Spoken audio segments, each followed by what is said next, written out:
Hello, hello, hello. Good afternoon, everyone.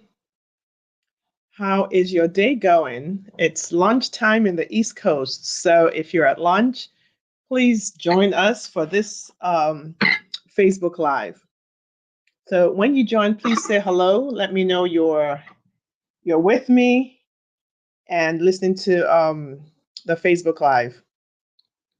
So, for those of you who do not know me, or for those of you who are just joining into my life for the first time, let me introduce myself. My name is Ifeoma Odunlami. I am an immigration attorney from the Odunlami law firm located in New Jersey. Our law firm serves clients from all 50 states because immigration is federal law. And it doesn't matter where you live, we can assist you. Um, thank you, at home with Bertha from Atlanta. Thank you guys for joining me. I'm on Facebook, I'm on Instagram, I'm on YouTube, and I have a great topic today. And I have a great announcement. I'm going to wait for a couple more people to come in, then we can talk about it. So, as you guys know, I'm not only an immigration lawyer, I'm an immigrant as well. Immigration is my passion and I love what I do. We have an amazing team of staff here that we work to assist you in your immigration matter. And I was just thinking about it the other day. We are all bilingual in my team. We all speak two languages because we're either all immigrants or we're first generation Americans, and so the tie to your homeland is still very strong. So my team and I, we understand what you're going through. We've been through it. We've witnessed it. So it is our purpose or honor to be able to assist our fellow immigrants. As you all know, I came into the United States. I was a student. I went to law school and then tried to get work papers. It was really hard, but somehow throughout the process, you have to stay focused, keep your ears to the ground, know what is available to you. And luckily for me, even though I was out of status at some point, a new law made by a new law that passed during the Clinton era really helped me. So it's important to be knowledgeable, guys. That's really what I want to talk about today. Knowledge is power, right? The more you know, the better you know what is available to you. There's nothing as horrible as knowing that something you could have gotten your green card through a particular pathway, but you missed the time, you missed the deadline. So that's part of what I want to talk to you guys about today. But I want to celebrate a green card approval that we got in 10 days. Yes, yes, yes, an I-130 approval that we got in 10 days. Actually, I-130 was approved. It's a marriage case. We filed it, USCIS received it March 25th, 2024. By April 5th, it was approved. The I-130 was approved. It was in my office. And honestly, I was just excited for my client. And I'm thinking, I don't even know if we've had an I-130 approved so fast. So guys, even though there's a significant delay in immigration processes, some cases are moving. And so just get in there and, it always helps to hire a knowledgeable, experienced attorney so that your case is not being delayed because of silly mistakes. So today I want to talk about young people and green cards, getting green cards for young people. And the reason I want to talk about this topic is because I have so many parents who call my office. They came into the United States with their children. Either they came with a visa that's expired, or the kids came by themselves through the border. Maybe the kids came with a visa at some point themselves, maybe an F1, and it's expired. And I'm talking especially to the parents who come in with their kids, maybe on a B1, B2. The kids are younger, it's expired, and now the child is over 21.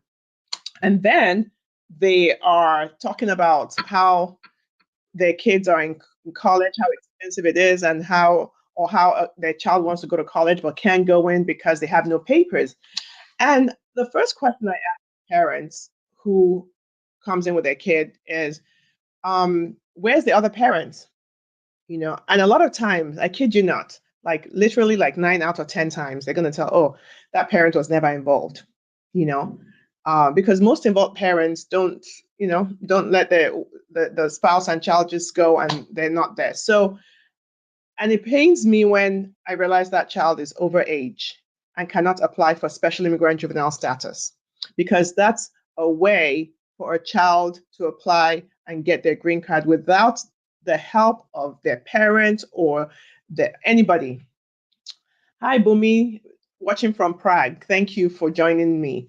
So it's really important that for pathways that have expiration dates, or rather, should we say, statute of limitations, for want of a better word, you must know what's going on. Hi, Fifi, Uta, thank you. You must know what's going on there so that you can prioritize your children's future. Because it's so hard to tell a child that you can't get a job because you don't have papers, because they're in high school, and public high schools allow you to, it doesn't matter whether you're documented or not. So they go into school, they're with their friends, they're doing the things their friends are doing, and they think that their life is going to be, just the same as their American or green card holder counterparts. And then the first time that they realize there's a problem is when, in many states, it's time to get a driver's license, and they can't because they're not documented. How do you tell a child that you can't do ABC through no fault of your own, but you're undocumented and you can't get a driver's license? And then they want to get a job. They can get a job, not a regular job where they can, use their skills and their talents. Or they want to go to college. They go to college. Like my daughter now I have two daughters in college. One of them is a freshman. The other one is a sophomore, and she got a job for the summer, because when you graduate, those employers are looking for some kind of experience, like internship experience. So how are you telling this child that you cannot, regardless of the fact that you're in college and you're trying to better your life, you can't get a job, you can equip yourself to be able to come out and get a job that's, that will support your skill set, support your life, the life that you want?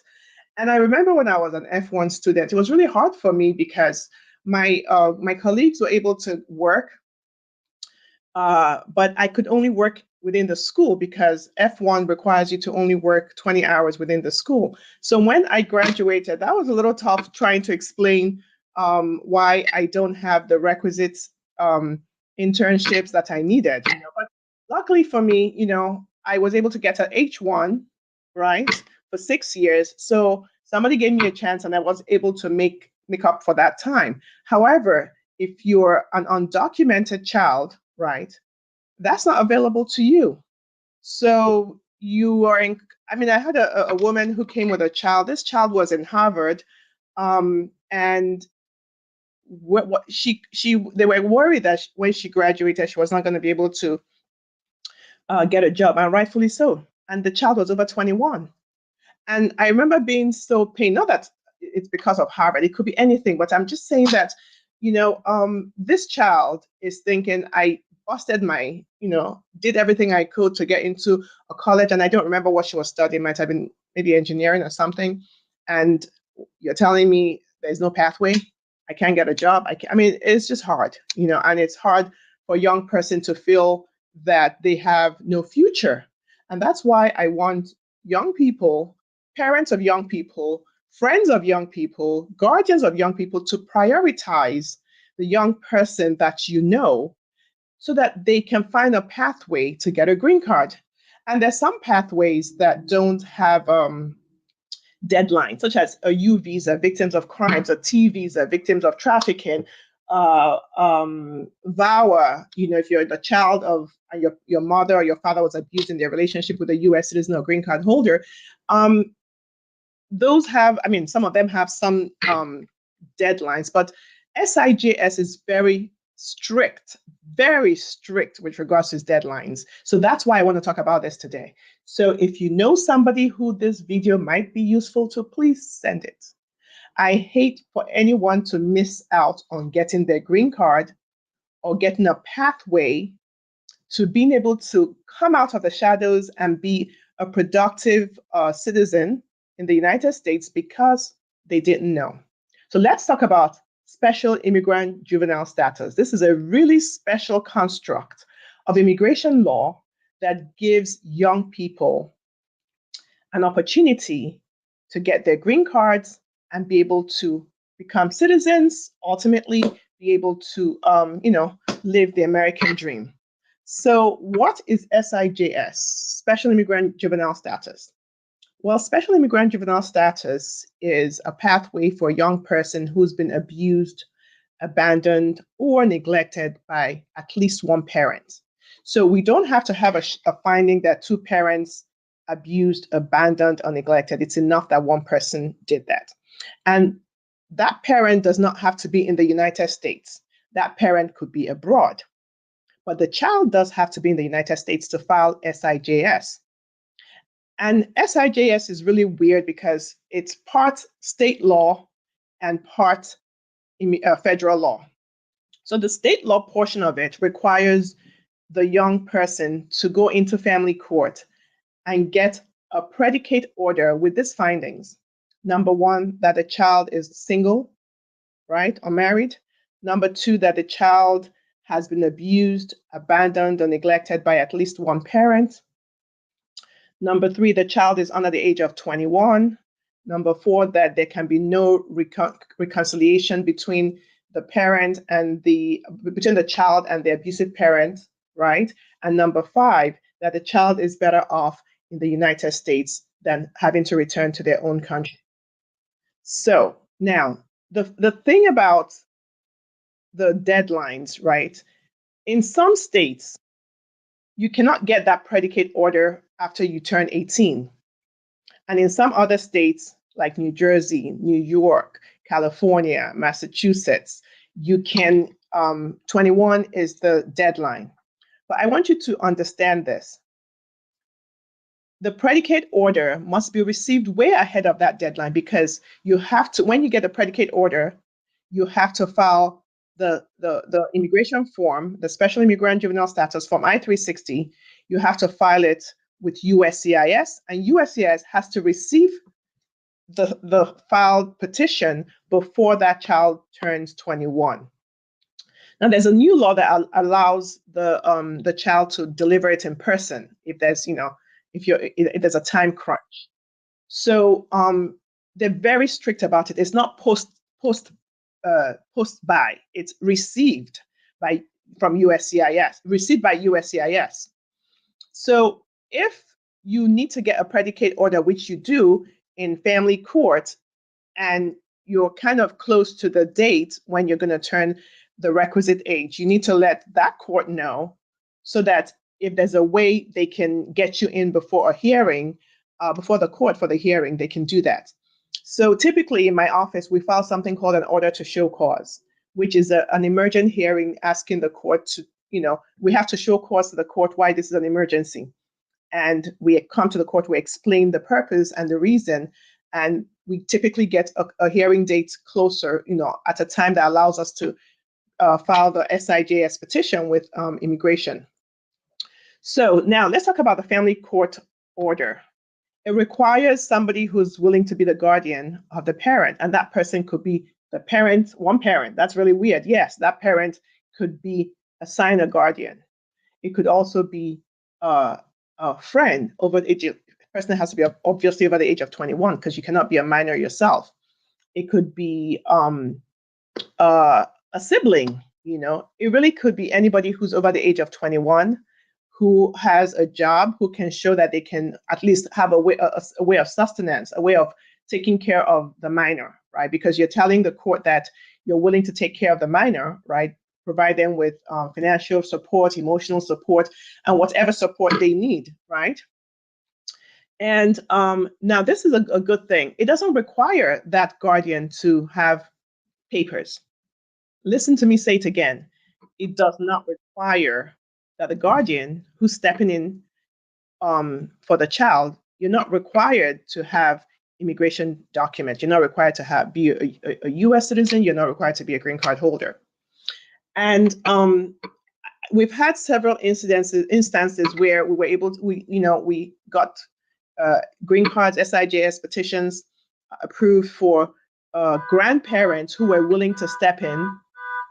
That's grandparents who were willing to step in and file to be guardians of their children, of their grandchildren.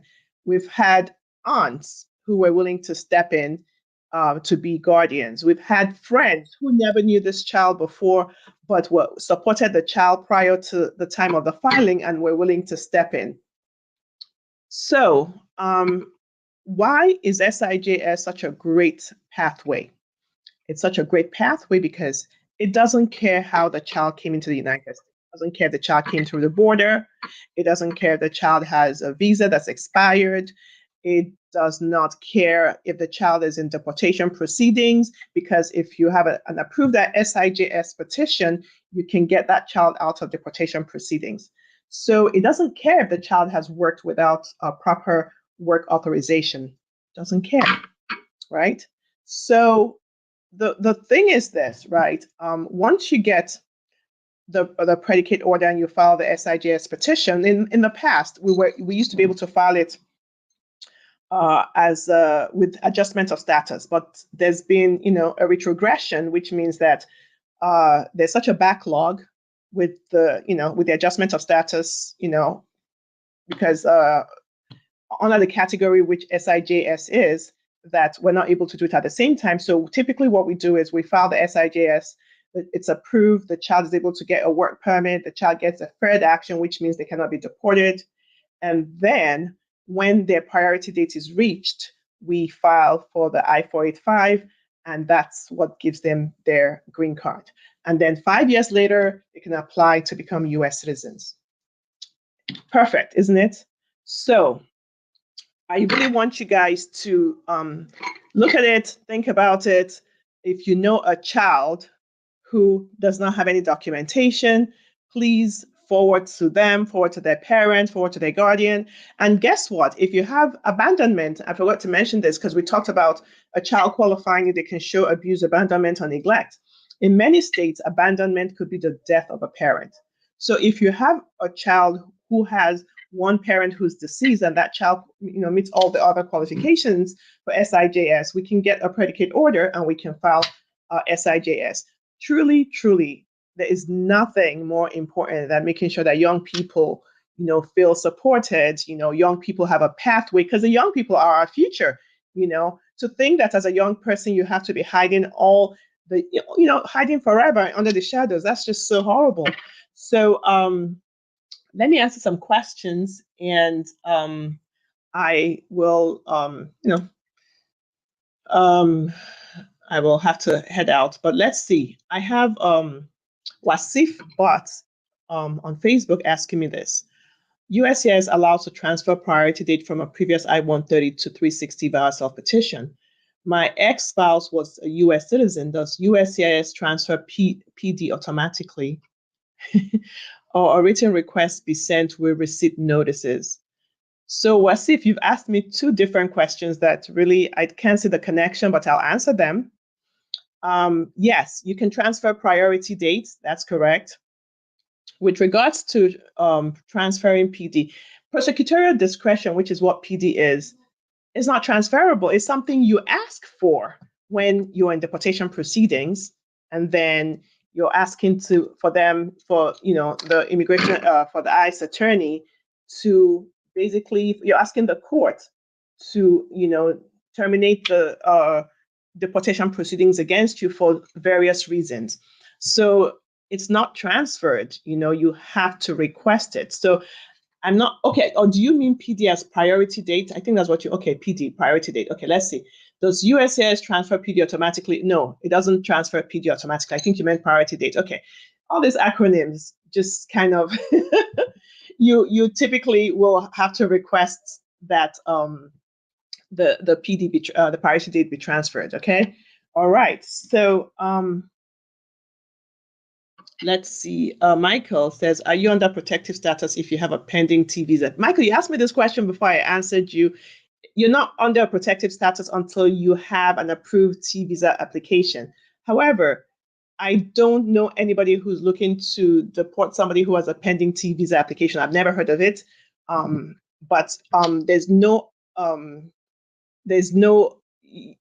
by filing the T visa application is not an approval. Okay, it's when you get the approval that you have the protection. But filing it, typically, it's helpful, because you can argue that you have a pending T visa application. Let's see. Hey, Alaji, how are you?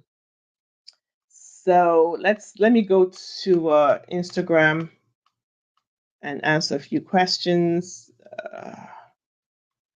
So hello, Rachel Braids, how are you? Let's see if there's any question on Instagram. So MP Aluko says, I'm a British citizen. How do I acquire my green card? So MP Aluko, like everybody else, doesn't matter that you're a British citizen. You acquire a green card if you have a pathway to getting a green card, if you have family members who are green card holders or U.S. citizens, or you can come in because you have a special skill that America needs, or or you're here and you've been a victim of some kind of crime that allows you to file through a humanitarian pathway. So that would be it. Hello from Staten Island and Baltimore. Thank you for joining. Let's see. Let's see.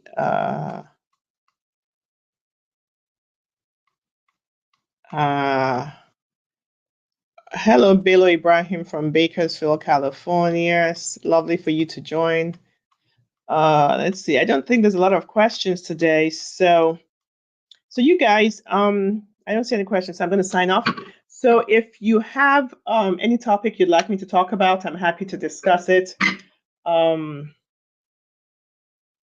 happy to discuss it. And, my intention and my intention is always to bring information to make my fellow immigrants empowered through knowledge, because, the more you know, the more you're able to figure out what you need for yourself and for your family. If you have any questions, you have immigration issues, please feel free to call my office, 973-993-1900. All right, take care.